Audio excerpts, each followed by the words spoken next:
Itu tadi ibu-ibu yang jungkir miring itu ya lur. Singkatnya saat Josh sampai ke peternakan, bukannya nurut untuk mematikan teknologi Sonic, padahal ia tadi juga ngelihat hal nggak beres di restoran, Josh tetap dengan tegas menolak mematikan teknologi itu dengan alasan ia bisa kehilangan cuan kalau Sonic dimatikan. Soalnya investor sudah sangat senang karena berkat teknologi Sonic lah, daging salmon mempunyai kualitas baik. Si Josh juga bilang kalau bodo amat mau ngapain mau apapun resikonya, yang jelas Sonic harus tetap menyala dan malah ia nggak terima kalau ia diberi saran.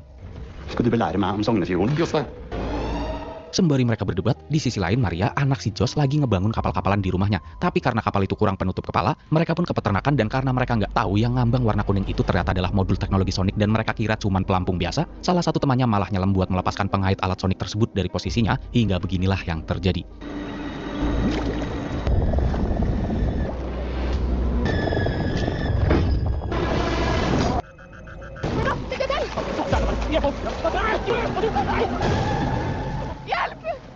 Di ruangan mereka yang mendapat sinyal bahwa modul terputus pun pada panik semua. Pas mereka pakai teropong buat melihat posisi modul 3, ternyata Maria lah yang ada di sana.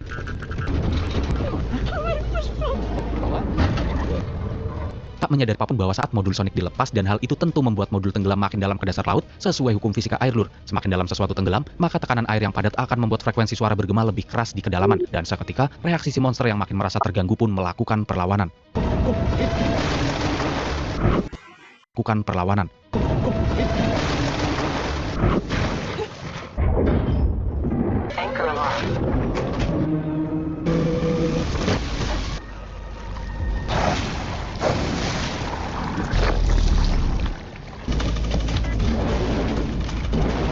Beruntungnya mereka semua berhasil kabur ke dalam kapal lanjungan. Tapi tak lama dari itu, ternyata si monster masih melakukan serangan. Keadaan makin parah ketika beberapa jangkar penahan terputus, dan si monster Kraken itu dimana diketahui bentuknya emang gurita raksasa, ia menggunakan tentakel atau jari-jarinya untuk menyusuri setiap sudut ruangan, dari yang tadinya siang bahkan sampai malam, Kraken itu masih terus merayap di celah-celah.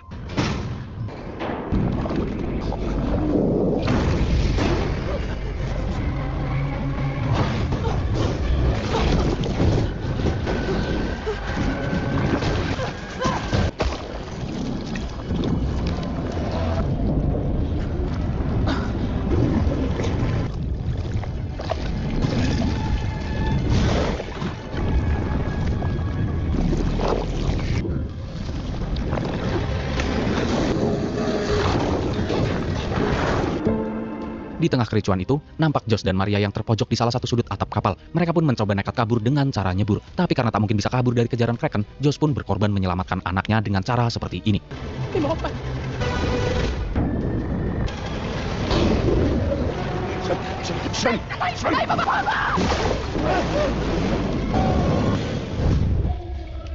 Sementara itu di dalam ruangan operator, Eric dan Joanna yang berhasil lolos dari ikatan Kraken dari tadi mencoba mematikan sistem Sonic Lights tapi nampak mereka selalu gagal hingga Joanna menemukan cara mematikannya.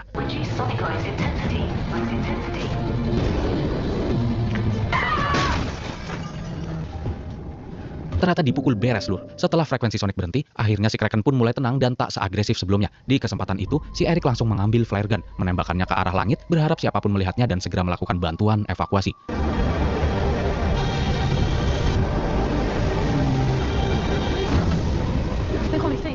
Tapi bukannya bantuan yang datang, di antara cahaya itu malah nampak Kraken yang masih berdiri, masih terlihat agresif. Mengetahui makhluk itu takkan pergi semudah itu dari sana, Joanna pun menanyakan pada Eric apakah masih ada transducer yang tersisa. Diketahui transducer ini adalah komponen yang mengubah energi listrik menjadi gelombang suara frekuensi tinggi, dan transducer itulah yang digunakan sebagai senjata utama di teknologi Sonic Lights sebelumnya. Di situ rencana Joanna sederhana dan masuk akal. Ia akan membawa alat tersebut mendekati Kraken dan memicunya pada tegangan maksimal untuk menciptakan kejutan saraf pada Kraken. Berharap ledakan frekuensi ini akan memberikan rasa sakit yang luar biasa pada si Kraken, memaksanya untuk mundur kembali ke dasar laut. Akhirnya tanpa membuang waktu, Joanna dan Eric mempersiapkan transducer itu sebagai serangan terakhir yang bisa mereka lakukan.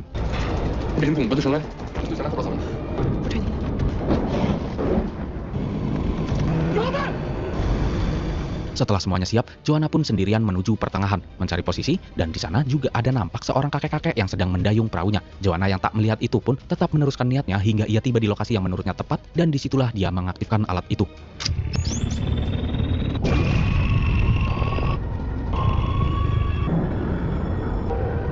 Anehnya entah apa yang terjadi, begitu alat diaktifkan, Kraken tersebut ternyata sama sekali tidak terpengaruh oleh frekuensi tinggi itu. Alih-alih menyerang alat itu, si Kraken malah menyerang Joanna bahkan melilitnya ke dalam air.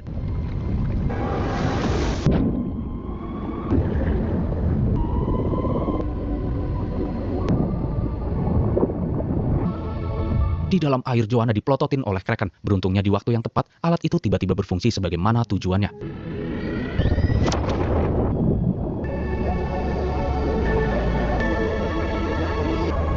Akhirnya berkat ledakan itu, Kraken pun berhasil dilumpuhkan dan Joanna bisa selamat. Dan dari adegan barusan kalau ada yang nanya, kenapa si Kraken seraksasa dan sekuat itu aja tumbang sama ledakan frekuensinya, tapi kok si Joanna bisa selamat? Jawabannya bisa dijelaskan dengan konsep infrasonik atau ultrasonik spesifik, di mana setiap makhluk hidup memiliki titik lemah pada frekuensi yang berbeda-beda. Tentu alat itu memang sudah diciptakan sebagaimana fungsinya, lur. Analoginya yang gampang, sama seperti peluit anjing yang suaranya sangat menyakitkan bagi anjing, tapi tidak terdengar oleh telinga manusia. Alatnya kayak gini, lur.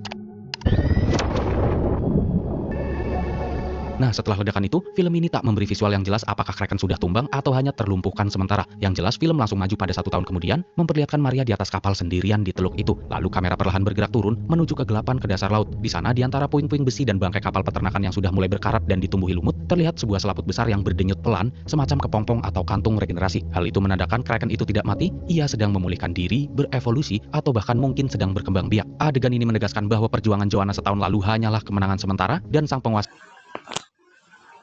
Oke guys, terima kasih guys.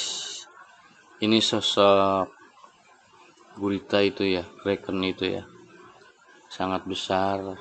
Dia melihat si Joanna ini menatapnya. Setelah itu si Kraken ini akhirnya tumbang karena alat yang digunakan Joanna itu berhasil. Jadi apa yang kita petik dari film ini yaitu segala sesuatunya yang berkaitan dengan uang atau dunia itu tidak akan dibawa mati. Jadi jangan pernah serakah, jangan pernah melakukan hal yang tidak dibenarkan oleh agama atau ya dibenarkan oleh pikiran kita sendiri, bahwa yang halal itu lebih baik daripada yang haram, karena sesungguhnya yang halal itu berkah. Jadi apapun lah yang kita lakukan di dunia ini, semuanya tidak luput dari kebaikan, karena sesuatu yang baik akan berdampak baik, dan sebaliknya juga, jika sesuatu yang jelek akan berdampak jelek. Terima kasih semuanya teman-teman yang sudah nonton, like, subscribe. Jangan lupa apa? Jangan lupa komen, like, subscribe. Walau video ini tidak sehebat video yang lain, tapi di video ini insya Allah nggak ada iklannya. Jadi kalian bebas menonton tanpa diganggu iklan. Apakah ada yang pengen review film-film apa? Boleh komen-komen ya.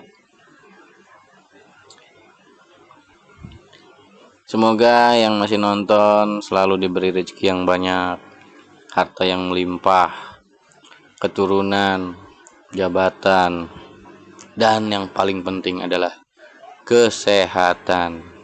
Jadi sekian dan terima kasih.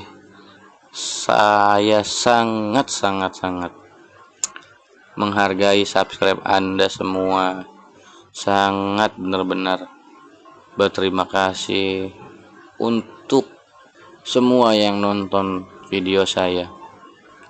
Oke, wabillahi taufiq wal hidayah. Wassalamualaikum warahmatullahi wabarakatuh. See you, dadah. Jangan lupa subscribe.